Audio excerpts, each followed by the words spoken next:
एक हमारे यहाँ बहन आती थी, बहुत दिन सत्संग, उनकी आंख में समस्या हो गई, कोई एक रेटिना की प्रॉब्लम होती है, वो हो गई। डॉक्टर ने कहा धीरे धीरे आंख से दिखना बंद हो जाएगा।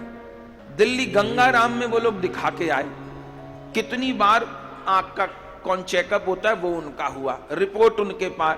डॉक्टर ने फलाने दिन ऑपरेशन की बात रख दी और कहा कि ठीक हो जाए तो हो जाए, बाकी तो अब रोशनी चली जाएगी।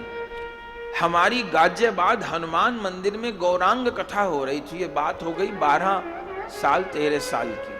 गौरांग कथा हो रही थी। गौरांग कथा में महाप्रभु की संन्यास लीला का वर्णन था।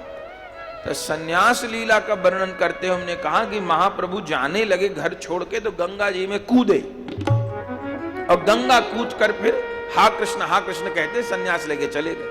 वो बहन भी बैठी थी, अगले दिन उनको अस्पताल जाना था।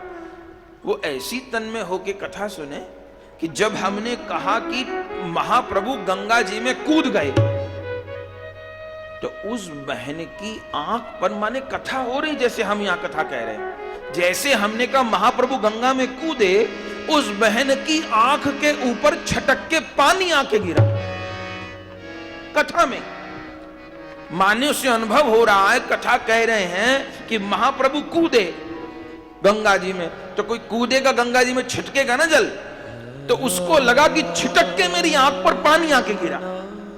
अच्छा, जैसे जल आके उनकी आंख पे गिरा, उनको उसी समय से सांप दिखाई देने लग गए वहीं पे।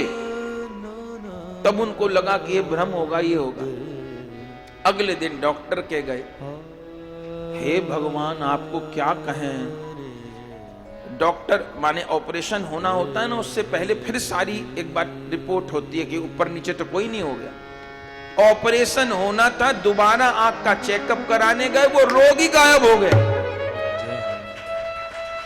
वो डॉक्टर ने माथे में हाथ मार लिया कि पहली रिपोर्ट गलत थी कि दूसरी। हो सकता है किसी रोगी की रिपोर्ट बदल गई, ये नहीं हो सकता, वो नहीं हो सकता, वो नहीं हो सकता, ये नहीं हो सकता। आज तक समझ नहीं पाई ये पहली रिपोर्ट गलत थी कि अब की गलत है, कि कौन गलत है कि कौन सही है। उन्होंने कहा भैया तुम डॉक्टरी की बात तो तुम जानो, मुझे तो इतना पता है कि कथा सुन रही थी, महाप्रभु के चरण का जल मेरी आंख पे आके गिरा है। अब मेरी ये वाली भी दृष्टि साफ हो गई और मेरी वो वाली दृष्टि भी साफ हो जाए जिन आंखों से गौर देखे जाते हैं, गोविंद देखे जाते हैं।